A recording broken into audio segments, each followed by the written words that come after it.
ప్రభు పేరిట కూడి వచ్చిన మరి మీ అందరికీ హృదయపూర్వకమైన వందనాలు తెలియజేస్తున్నాను. మనమందరము ఎరుగుదము. మార్చ్ మరి చివరి వారాల నుండి మరి ఈ యొక్క మధ్యకాలం అంతట్లో కూడా మందిరములో కలిసి మరి ఆరాధించలేని ఇబ్బందికరమైన పరిస్థితుల్లో మనం ఉంటిమి. కానీ మన గృహాలలో అందరూ కూడా మరి ప్రభుని యథాప్రకారం ఆరాధిస్తూ కుటుంబముగా కలిసి దేవుణ్ణి మయంపరుస్తూ ఉండడానికి దేవుడిచ్చిన అట్టి భాగ్యాన్ని బట్టి ప్రభును ఎంతగానో స్తుతిస్తున్నాను. మరి సేవకునిగా మరి విశ్వాసుల్ని చూడలేకపోవడం, కలుసుకోలేకపోవడం అనేది ఎప్పటికీ ఉంటున్న యొక్క మరి కలవరం, ఇబ్బంది అనేది సర్వసాధారణం.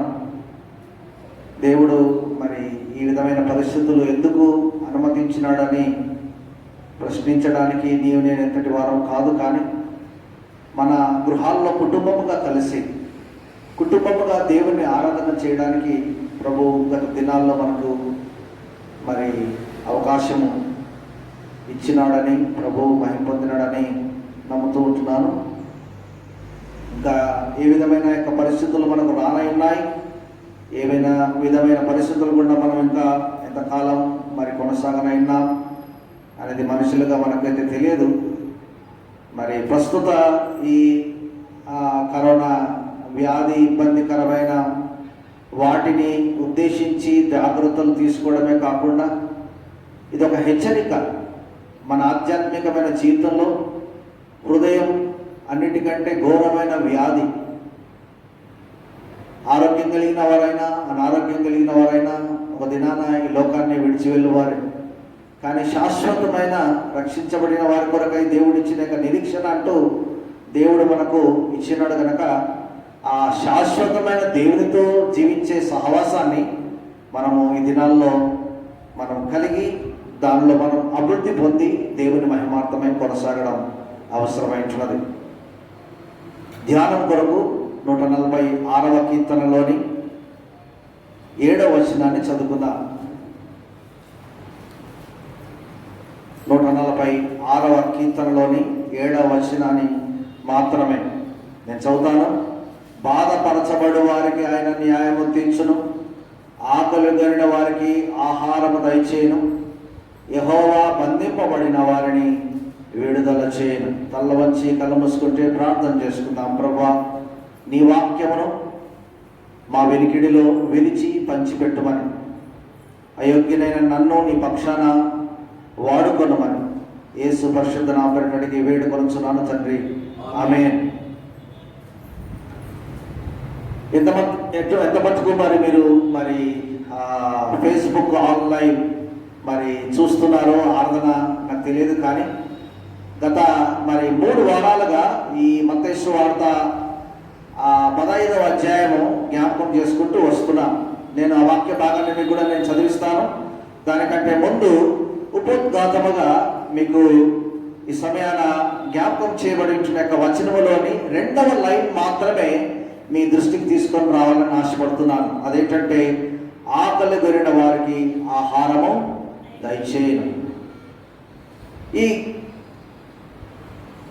146వ కీర్తన, 145వ కీర్తన, 147వ కీర్తన అంటే మనం చదువుకున్న 146కు ముందు ఒక కీర్తన, తర్వాత ఒక కీర్తనలో కూడా దేవుడు ఆహారం ఇచ్చేవాడు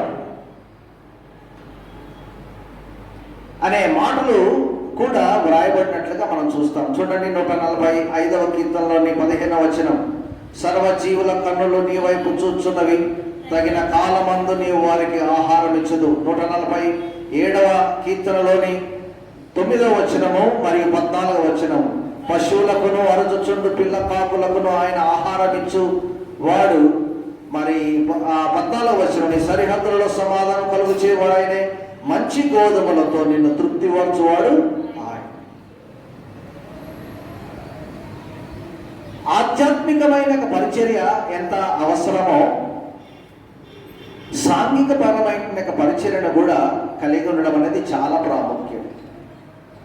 ప్రేమ అనేది మన నోటి మాటలతో ప్రజలు వినడం కాదు, మన క్రియల్లో కూడా అది మన చేతుల్లో కూడా అది చూపించడం చాలా అవసరం.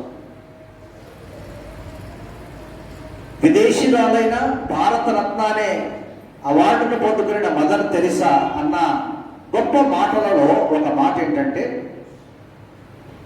ప్రార్థన చేసే పెదవులు కన్నా సహాయం చేసే చేతులు మిన్న. ఈనాడు క్రైస్తవుడుగా క్రీస్తుని కలిగిన ప్రతి ఒక్కరు కూడా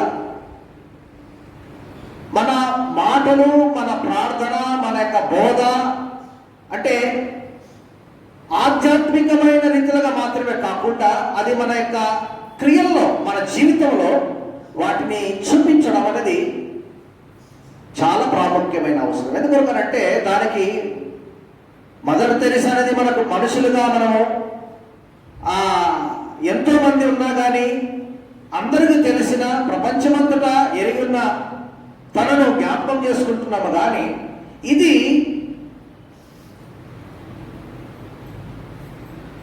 ఆరంభించింది, దీనికి మాదిరిగా ఉన్నది సాక్షాత్తు మన ప్రభు యేసు క్రీస్తే. యేసు ప్రభు వారు భూమి మీద ఉన్న దినాల్లో తాను బోధ చేయడమే కాదు, రోగులకు స్వస్థతనిచ్చినాడు, ఆకలి కలిగిన వారికి ఆహారం ఇచ్చినాడు, బంధించబడిన వారికి ఆ యొక్క విడుదలనిచ్చినాడు. మీరు తర్వాత మీకు 146వ కీర్తన చదవండి, అక్కడ 13 రీతులుగా దేవుడు సహాయపడుతూ వచ్చినాడు ప్రజలకి. అందులో ఒకటి మాత్రమే మనం ఈ దినాన్ని జ్ఞాపకం చేసుకునబోతున్నాం, ఏమిటంటే ఆకలి కలిగిన వారికి ఆయన ఆహారము దయచేయడం. ఆకలితో ఉన్న మనిషికి పాటలు వినిపించిన, ఏదో సూక్తులు పలికిన, ఏదో నీతి వాక్యాలు చెప్పినా అది నెత్తికెక్కదు, అది పెద్దగా ఏమీ ప్రయోజనకరంగా ఉండదు. తనను ఆ మాటలు, ఆ పాటలు, ఆ బోధ ప్రభావితం చేయదు. భౌతికంగా తన అవసరతను ఏదో రీతిలుగా క్రియల్లో చూపించే రీతిలుగా ఉంటే అది తప్పకుండా పనిచేస్తుంది. విదేశంలో ఒకసారి ఒక సువార్థికుడు, భయంకరమైన చలి, మన చలి అసలు చలే కాదు, మామూలుగా ఎంతవరకు ఉన్నా కానీ మైనస్లోనికి వెళ్ళదు, కానీ విదేశాల్లో ఊరికైనా మైనస్లోనికి వెళ్ళిపోతుంది, చాలా చలి. ఆ దినాల్లో సువార్థికుడు యోహాను సువార్త 3వ అధ్యాయం 16వ వచనం ప్రకటించడానికి వెళ్ళినాడు. వెళ్ళకంటే ముందు కొన్ని చలి కోట్లు పట్టుకొని వెళ్ళినాడు. బోధ చేయడానికి వెళ్ళడమే కాకుండా తాను చలి కోట్లు చలితో ఉన్న వారికి ఇవ్వడానికి వెళ్ళినాడు. ఒక పిల్లోడు వణికిపోతా ఉన్నాడంట. తనకు కోటు ఇచ్చి, చలి కోటు ఇచ్చేసి యోహాను సువార్త 3వ అధ్యాయం 16వ వచనం ప్రకటించినాడు. యోహాను సువార్త 3వ అధ్యాయం 16వ వచనం తనకు ఏమని అర్థమైందనంటే, యేసు క్రీస్తు నిజంగా ప్రేమ కలిగిన వాడు. ఎందుకొరకనంటే చలితో బాధపడుతున్న నాకు వెచ్చని కోటు ఇచ్చినాడు అని తెలుసుకున్నాడంట. ఇంకా అట్లే సువార్థికుడు ప్రకటిస్తూ ముందుకు వెళ్ళాడంట.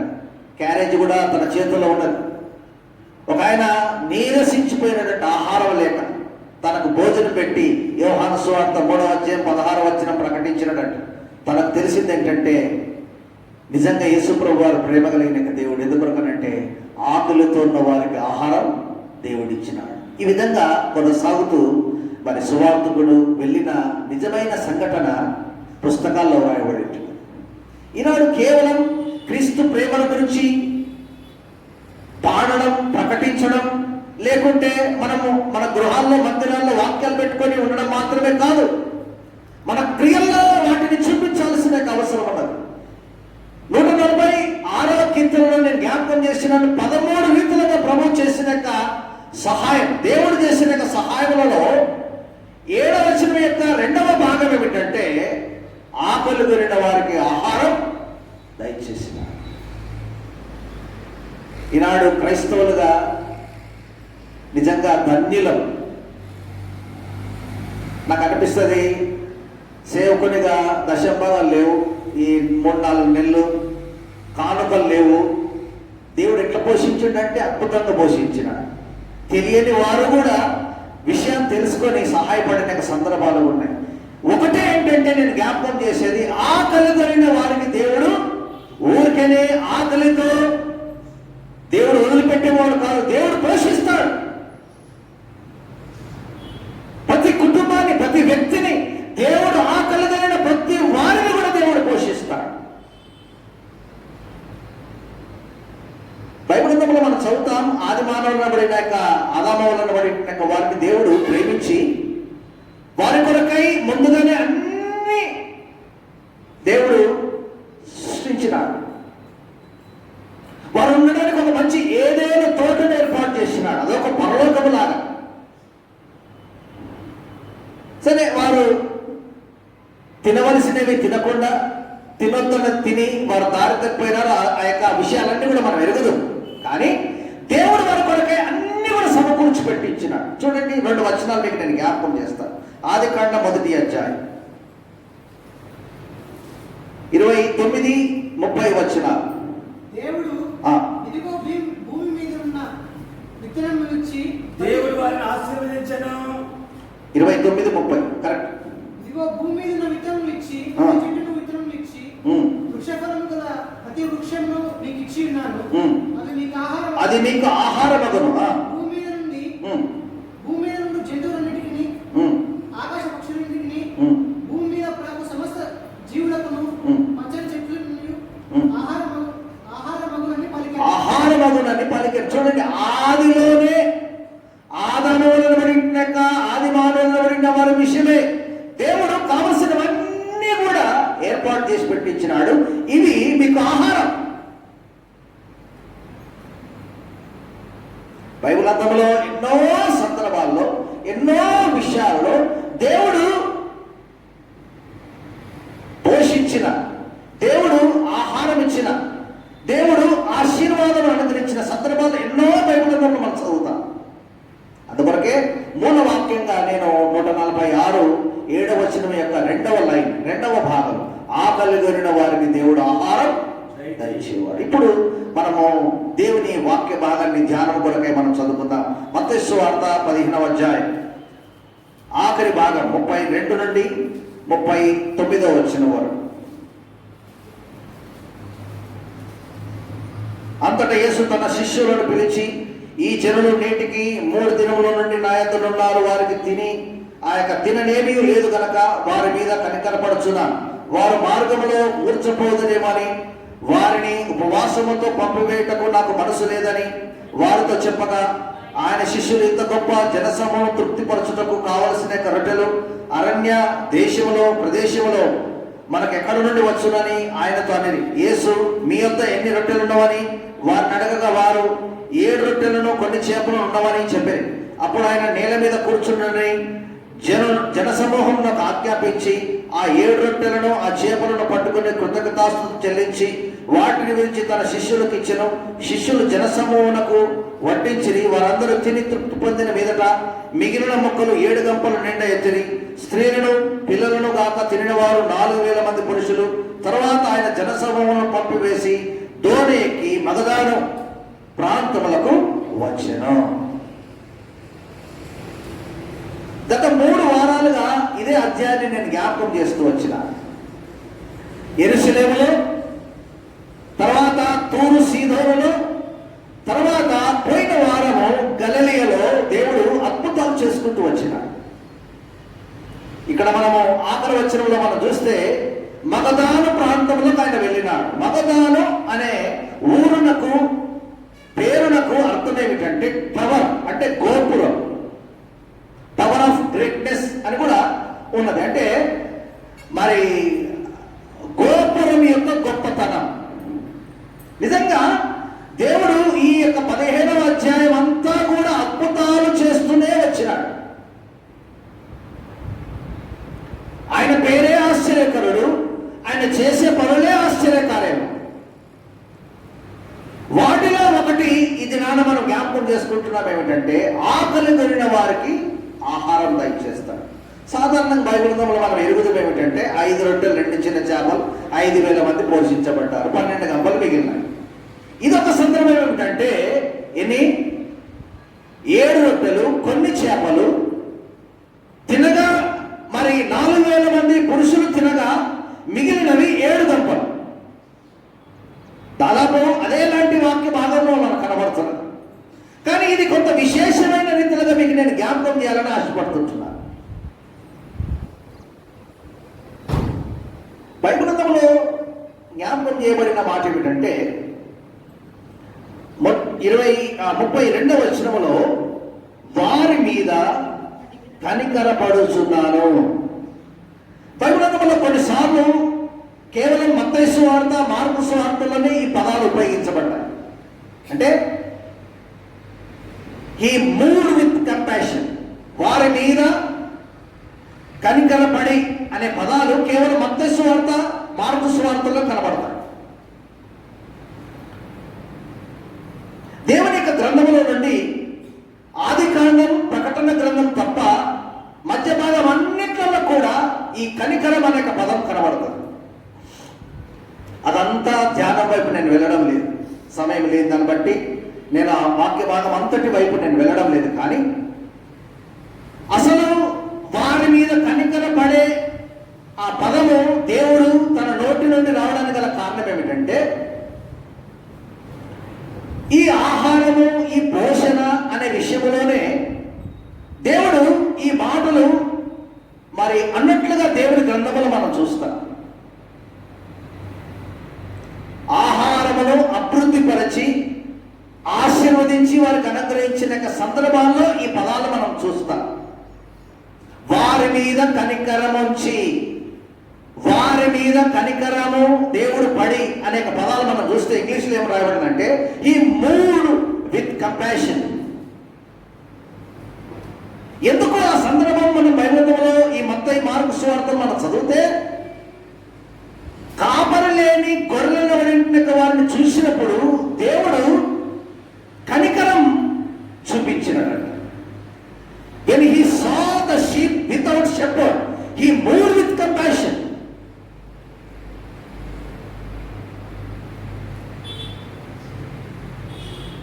కాపరి లేని గొర్రెల పరిస్థితి భయంకరం, గురువు లేని గుడి భయంకరం, భోజనం లేని బోధ భయంకరం. ఏముండాలా? గుడికి ఎవరు ఉండాలి? గురువు ఉండాలి. గొర్రెలకు ఎవరు ఉండాలా? కాపరి ఉండాలి. బోధకి ఏముండాలా?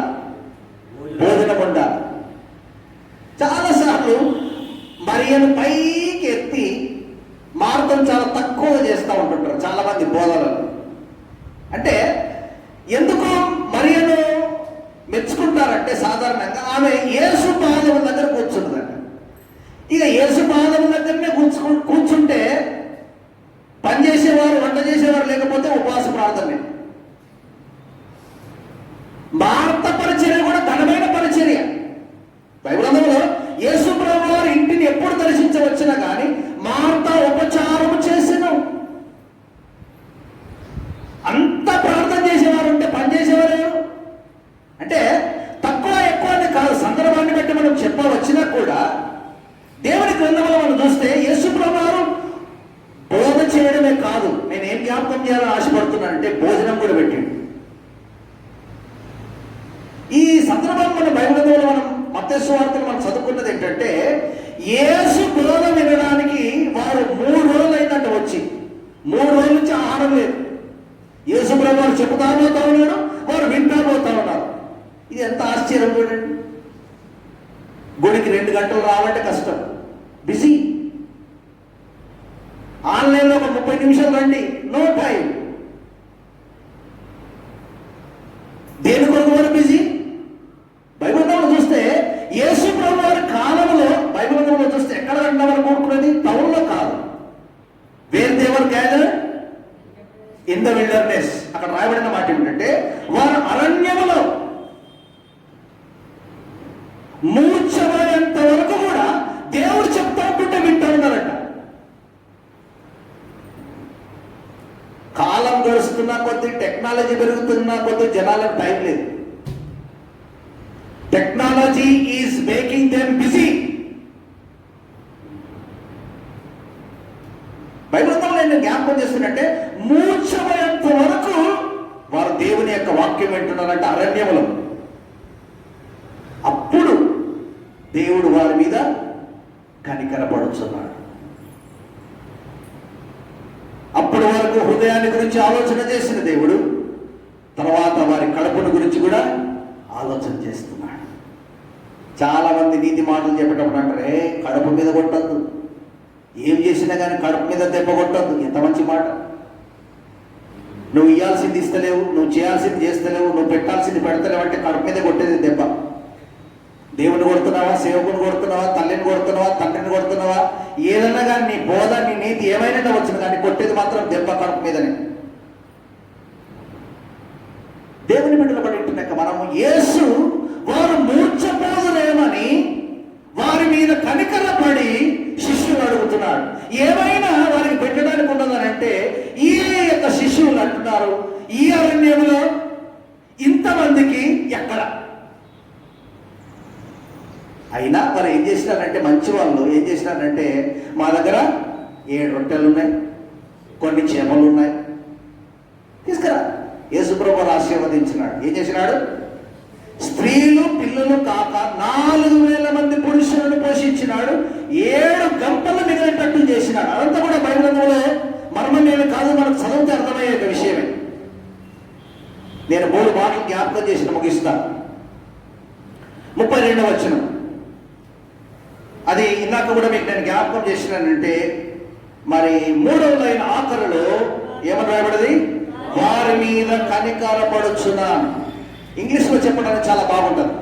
ఈ హ్యాడ్ కంపాషన్ ఆన్ దెమ్.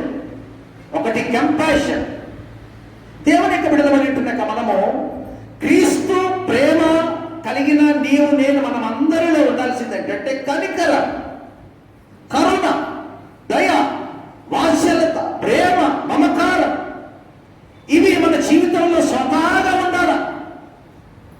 ఒకప్పుడు భీషణతనం, ఒకప్పుడు మనము ఆ యొక్క లోబిగా మనం జీవించిండవచ్చును, కానీ క్రీస్తు మనల్ని మార్చిన తర్వాత మనకు ఉండాల్సినది, మనం పొందుకోవలసినది, మనం నేర్చుకోవలసినది ఏంటంటే we need to have compassion. మనకు కనికరం అనేది ఉండాలి.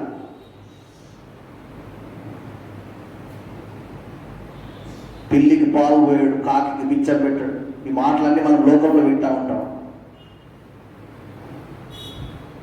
దేవుడు మనకు ఎందుకు ఇస్తున్నాడంటే మనం తిని ఇతరులకు పెట్టడానికి. ఇచ్చేదంతా మనం తినడానికి కాదు, కొంతైనా ఇతరులకు. Care, when you care others you will share others. నువ్వు ఎప్పుడైతే ఇతరుల గురించి పట్టించుకుంటావో, కేర్ అంటే దాని అర్థం ఏమిటంటే షేర్. ఎప్పుడైతే నువ్వు షేర్ చేస్తావో అదే. శిష్యులు అనబడిన వారు తెచ్చుకొని నేను ఆహారం 7 రొట్టెలు కొన్ని చేపలు. కానీ యేసుప్రభువు వారి శిష్యులు కనుక యేసుప్రభువు వారు అడిగినప్పుడు, యేసుప్రభువు వారు కనికరం చూపుతాననే ఆలోచన కలిగినప్పుడు తాను యొక్క మాటను వారు తీసివేయకుండా ఏం చేసినారంటే వారి దగ్గర ఉన్నవి ఇచ్చినారు. నీ దగ్గర ఎంత ఉన్నదో ప్రశ్న కాదు, నువ్వు దేవుడికి ఏమి ఇస్తావన్నది ప్రశ్న. ప్రార్థన చేసేటప్పుడు, ఆరాధన చేసేటప్పుడు, బాబా ఇచ్చినదంతా కూడా నీవిచ్చినదే, నాకున్నదంతా కూడా నీవిచ్చినదే అని అంటుంటాం. కానీ ఇచ్చేటప్పుడు తీసుకుంటే మనము తిరిగి దేవుడికి ఇచ్చినప్పుడు వెనకాడుతున్నామా? చేయి ముడుచుకుంటున్నామా? ఇవ్వడానికి ధరించడం లేదా? యేసుప్రభువు వారు అరణ్యములో ఆయన బోధ వినడానికి వచ్చిన అన్ని వేల పురుషులు, స్త్రీలు, పిల్లల పడిన వారి మీద దేవుడు భోజనం పెట్టాలని తనలో మనసు పుట్టి, వారు మూర్ఛపోదునేమో, ఎక్కడెక్కడి నుంచి ఎట్లెట్లా వచ్చినారో. మళ్ళీ నేనైతే వెళ్తున్నాను నా దారిలో, వాళ్ళ దారిలో వారు వెళ్ళాలంటే దారిలో వారు పడిపోతారేమో, వాళ్ళకు ఆహారం పెట్టి పంపిస్తారు. సాధారణంగా మీకు తెలిసే ఉంటుంది, మీటింగ్లు పెట్టినప్పుడు చాలామంది మొదటి రోజు రాకపోయినా, రెండో రోజు రాకపోయినా లాస్ట్కి అయితే వస్తారు. ఆరాధనకు మొదట్లో రాకపోయినా లాస్ట్ కన్నా వస్తారు. ఉద్దేశం నేను వేరుగా తలంచడం అనేది కాదు, కానీ లాస్ట్కి ఎప్పుడు కూడా మంచి భోజనం ఉంటుంది. అంటే ఏది మిస్ అయినా కానీ ఎప్పుడు కొట్టుకోవాలని వాళ్ళు కరెక్ట్ టైంకి ఆఖరికి శ్రేష్టమైన ఏది ఉంటుందో దాన్ని టచ్ చేయడానికన్నా వస్తారు. కానీ ఈ ఇన్ని వేల మంది యేసు ప్రభు వారి బోధన వినడానికి అరణ్యంలో కూడి వచ్చినది వారు ఆఖరికి వచ్చిన వారు కాదు, మీరందరూ కూడా 3 రోజుల ముందే వచ్చిన.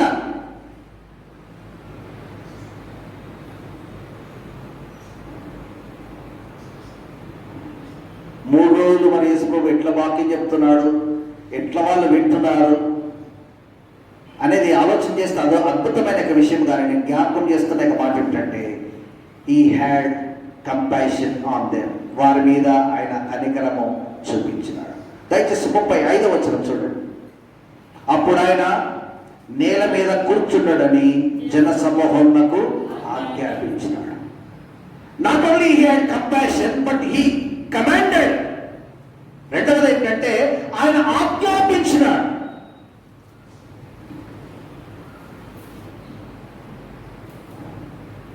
భారత్ చైనా యుద్ధంలో ఈ మధ్య మరి సూర్యాపేటకు చెందిన ఒక అతను, సంతోష్ బాబు, అతను చనిపోయినాడు. దానికి మరి ముఖ్యమంత్రి వెళ్ళి కూడా కలవడం, చాలామంది కలవడం, నానా రకాలుగా వారికి అందించడం అనేది అంతా కూడా మనం చూస్తాం. అంటే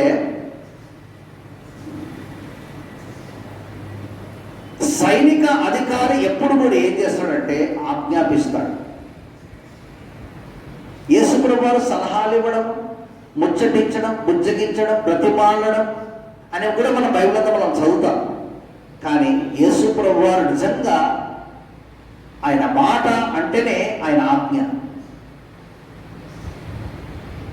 మాకు బైబిల్ అంతా కూడా ఆజ్ఞలను తెలియదు, కానీ పాత నిబంధన గ్రంథంలో ఉన్న యొక్క 10 ఆజ్ఞలు, కొత్త నిబంధన గ్రంథంలో ఉన్న యొక్క 2 ఆజ్ఞలు మాత్రం తెలిసి పాటిస్తున్నామా?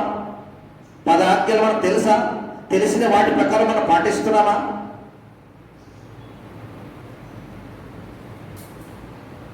నేను తప్ప వేరొక దేవుడు ఉండకూడదు ఆరంభించిన ఆ మాటలన్నీ కూడా మనం ఆలోచన చేసుకుంటూ వస్తే బైబిల్ అంతా తెలియకపోయినా కానీ బైబిల్ గ్రంథంలో ఉన్న పాత నిబంధన గ్రంథంలో ఉన్న 10, కొత్త నిబంధన గ్రంథంలో ఉన్న 2 కుదించి రాయబడిన ఆజ్ఞలు మనం పాటిస్తున్నామా? దేవుని ప్రేమించే నీవు పొరుగు వారిని కూడా ప్రేమించాల్సిన అవసరం ఉన్నది. ఏంటి పొరుగు వారిని ప్రేమించాలంటే నీకు 2 ఒకటి ఇవ్వాలా? ఆకలి కలిగిన వారికి ఉంటే ఆహారం పెట్టాలా?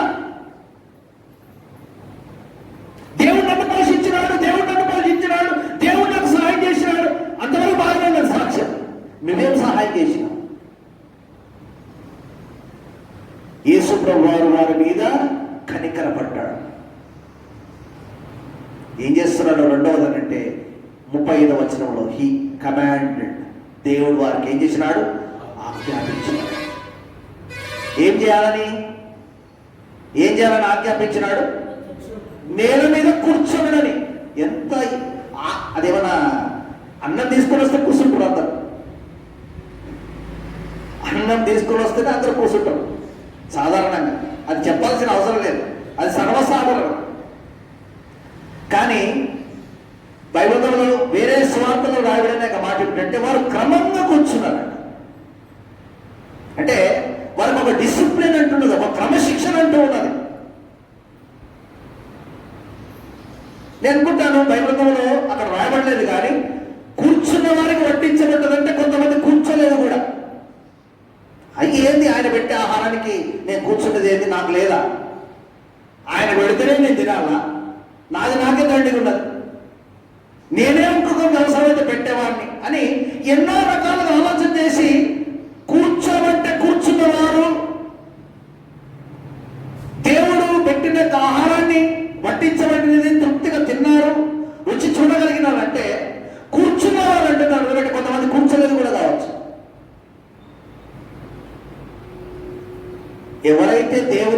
ఆజ్ఞ మేరకు నడుస్తారో తప్పకుండా వారు తృప్తిపరచబడతారు.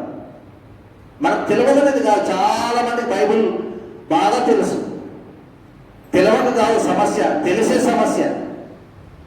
ఆదాము వలన పడిన వారికి దేవుడు తీసుకునే యాక్షన్ దేవుడు అకస్మాత్తుగా తీసుకోలేదు. దేవుడు ముందే చెప్పినాడు, మీరు తినకూడదని ఆజ్ఞాపించినాడు.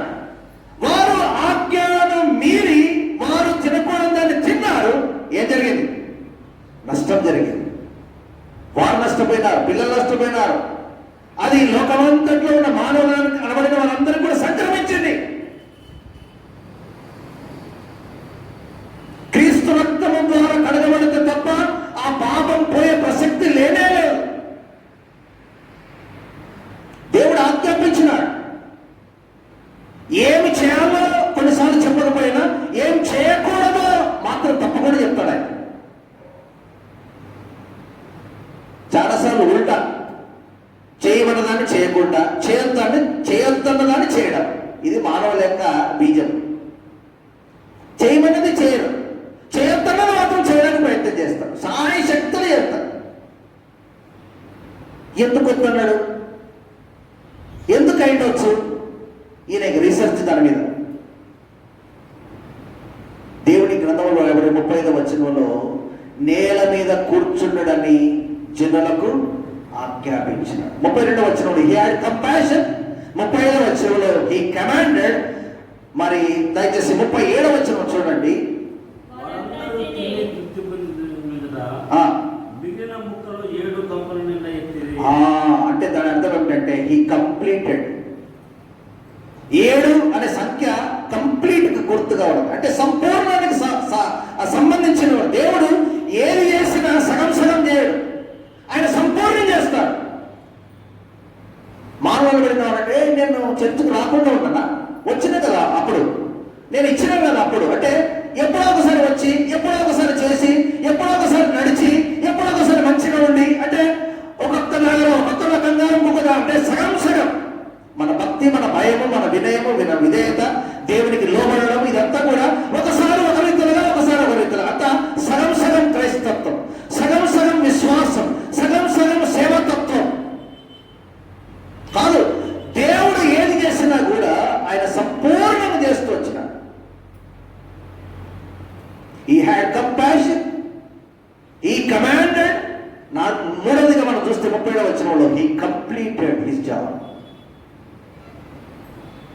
ఏదైతే తన మనసుకు వచ్చిందో, ఏదైతే చేయాలని ఆయన తలపెట్టినాడో ఏం చేసినాడు?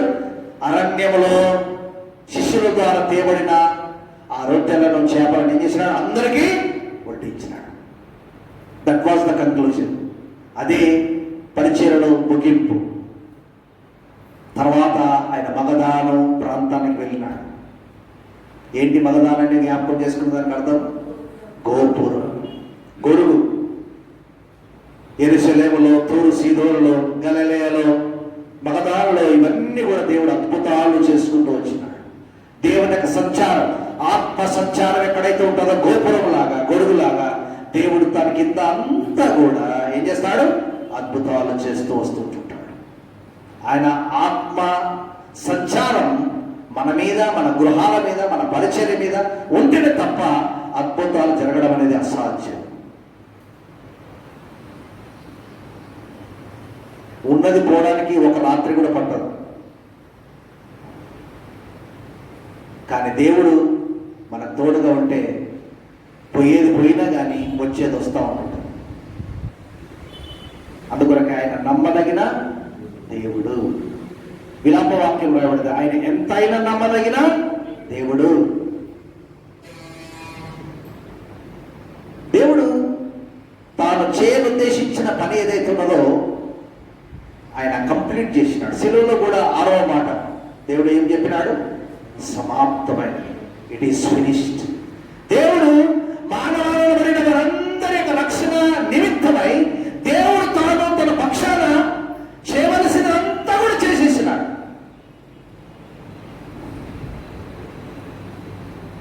ఆయనలో స్వార్థం లేదు, ఆయనలో పక్షపాతం లేదు. దేవుడు నీ కొరకు, నా కొరకు ఏదైతే చేయాలో దేవుడు సమస్తం చేసేసినాడు. ఈ completed, he has finished his work. నా పనే మిగిలి ఉన్నది. ఆయన తన పని ఆయన చేసినాడు, చేస్తాడు. మన బైబిల్ అందులో కూడా మనం చదువుతాం. నీ నా పక్షముగా మనం చేయవలసిన పని ఏమైనా మిగిలి ఉంటే అది ముందు మనం చేయాలి. సారెపతు విధవరాలు నీ దర్శించడానికి దైవజనుడైన ప్రవక్త అయిన ఏలియా వెళ్ళినాడు. సారెపతు విధవరాలు ఏమన్నది నాకు కొంచెం రొట్టె అప్పం పెట్టుకుంటే ఏమన్నది, నా దగ్గర ఉన్నదే కొంచెం, అది ఈ పూటకే, ఇక తిని అంతే, ఇక మా పని అవుట్, క్లోజ్. అయితే కూడా దైవజనుడు ఏమన్నాడు, మొదట నా దగ్గరికి తీసుకురా, నాకు పెట్టు. ఏం జరిగింది? మొదట పెడితే దైవజనుడు పోషించబడ్డాడు, ఆమె కూడా ఆ తర్వాత కాలం అంతా కూడా పోషించబడింది. ఎక్కువలో నమ్మకం కాదు, మిక్కిలి కొంచెములో నమ్మకం. When you are faithful in little you can be faithful in large. దేవుని విడవబడినాక మనం అనేకమైన వాటిలో నమ్మకంగా ఉంటామా లేదా అనేది కొంచెంలో తెలిసిపోతుంది. పులిసిన పిండి కొంచెం అదే చేస్తుంది, ముద్దంతా కూడా పులిసిన పిండిగా చేసేస్తుంది. కనుక ప్రభు విడవబడినాక మనం మన పని దేవుని పక్షాన, దేవుని మహిమ కొరకు ఏదైతే ఉన్నదో అది మనం ఏం చేయాలి? మనం దాన్ని సంపూర్ణం చేయాల్సిన అవసరం. ఈ లాక్డౌన్ కాలం, ఈ విరామం దేవుడు మనకు ఎందుకు ఇచ్చినాడు? ఇంకా ఏదైనా చేయాల్సింది చేయలేకపోతున్నామా? దేవునికి ఇవ్వాల్సిన సమయం ఏమైనా లేకపోతున్నామా? దేవుని కొరకు జీవించాల్సిన రీతిగా మనం జీవించలేకపోతున్నామా? అందుకొరకే దేవుడు గాడ్ హెస్ గివెన్ ఈ విరామం, ఈ లీజర్ టైం దేవుడు అందుకొరకే ఇచ్చినాడు. ధనవంతుడితో దేవుడు అంటున్న యొక్క మాటలు, తాను తన యొక్క సామాగ్రి సర్వ నిధులన్నింటినీ చూచి అంటున్నాడు, నా ప్రాణమా తినుము త్రాగము సుఖించమంటే. దేవుడు అంటున్నాడు, వెరివాడ ఈ రాత్రి ఆ పానం అడిగితే నువ్వు సిద్ధపరచుకున్నవన్నీ కూడా ఎవరి వశం? దేవుని బిడ్డలు పడినాక మనం దేవుడు 32వ వచనం చూసినాం, ఈ హ్యాడ్ కంపాషన్. 35వ వచనంలో ఈ హాజ్ కమాండెడ్. 37వ వచనం చూసినాం, ఈ హాజ్ కంప్లీటెడ్. ఆయన తన పని తాను ముగించినాడు. ముగింపులో ఒక వచనం జ్ఞాపకం చేసి ముగిస్తాను. యేసు ప్రభువును ఉద్దేశించి వ్రాయబడిన మాటలు మీకు నేను జ్ఞాపకం చేస్తాను. యోహాను సువార్త 17వ అధ్యాయం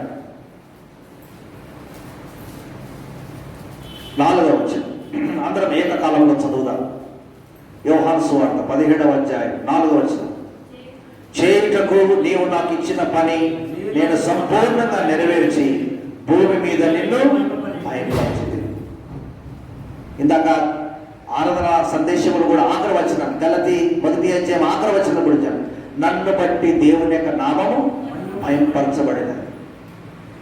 ఇక్కడ ఎంతమంది అయితే ఉన్నామో మనందరం కూడా అనగలిగిన వారమా ఏమైందాల్సిందంటే, నన్ను బట్టి దేవుని యొక్క నామము మహిమపరచ. ఎప్పుడు మహిమపరచబడుతుంది? 17:4 యోహాను 17:4 ఏదది? చేయుటకు నీవు నాకు ఇచ్చిన యొక్క పని భూమి మీద నేను సంపూర్ణంగా నెరవేర్చితిని. తర్వాత రాయబడినది, భూమి మీద నిన్ను నేను మహిమపరచితిని. ఎందుకు మనం భూమి మీద ఉన్నాం? ఆయన మహిమపరచడానికి. మన గ్లోరీ కొరకు కాదు, ఆయన గ్లోరీ కొరకు. సేవ చేస్తావా, ఉద్యోగం చేస్తావా, చదువుతావా, పెళ్లి చేసుకుంటావా, సంతానం కలిగి ఉంటావా, నీవు ఏం చేస్తావా అని కాదు. లిటరల్గా ఒకటే మన దృక్పథం ఏమైందాల్సిందంటే, ప్రభా నేను ఏం చేసినా కానీ దేవునికి నా మహిమ రావడానికి కొరకు. దేవునికి మహిమ తెస్తున్నావా, దేవునికి అవమానం తెస్తున్నావా? ఎక్కువ చేసి పొరపాటు చేసేదానికంటే తక్కువ చేసి సంపూర్ణంగా చేస్తే అది దేవునికి మహిమ.